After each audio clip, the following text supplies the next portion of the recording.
ফেলে দেওয়া ফুলের পাপড়ি দিয়ে যশোরের ঝিকরগাছায় তৈরি হচ্ছে আগরবাতি ও সাবান, হাতের চুড়ি ও কানের দুলসহ নানা সামগ্রী। এতে কর্মসংস্থান হয়েছে অনেক নারীর, যা গ্রামীণ অর্থনীতিতে ভূমিকা রাখছে বলে মনে করছেন সংশ্লিষ্টরা।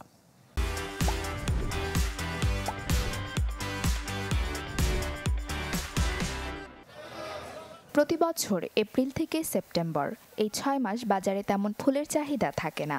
এছাড়া ভরা মৌসুমেও দাম কমে যাওয়ায় অবিক্রিত থাকে অনেক ফুল। তাই বাধ্য হয়ে গোলাপ, গাঁদা, জারবেরা সহ বিভিন্ন ফুল প্রাণী খাদ্য হিসেবে ব্যবহার করতে বাধ্য হন চাষিরা। বর্তমানে যশোরের ঝিকরগাছার গদখালিতে ক্ষেতের ঝরে পড়া ও বাজারে অবিক্রিত ফুল দিয়ে তৈরি হচ্ছে সাবান, আগরবাতি, হাতের চুড়ি, কানের দুল, ওয়ালমেট, চাবির রিং, ফটোফ্রেম সহ বিভিন্ন পণ্য। এতে নারীদের কর্মসংস্থানের পাশাপাশি লাভবান হচ্ছেন চাষিরাও। আগে ফুলগুলো আমাদের ফেলাই দিত, ঠিক আছে, ফেলাই দেওয়াতে এই জিনিসগুলো আমাদের আগে কোনো কাজে লাগতো না। আর এই ফুলের পাপড়ি, এখন আমাদের এই ফুলের পাপড়ি থেকে দিনের দিনে হচ্ছে অনেক কিছু তৈরি আছে।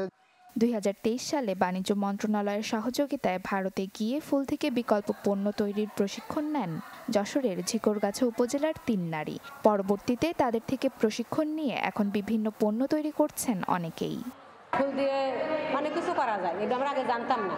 আমাদের এলাকার থেকে পানিসারা গ্রাম থেকে ৩ জন মহিলা নিয়ে গিয়েছিল ইন্ডিয়া টেলিংয়ে। ওরাও কিন্তু অনেক কিছু শিখে আসছে। শিখে আসার পর থেকে আমরা তাদের কাছ থেকে শিখছি, শিখে আমরা এগুলো কাজে লাগানোর চেষ্টা করছি।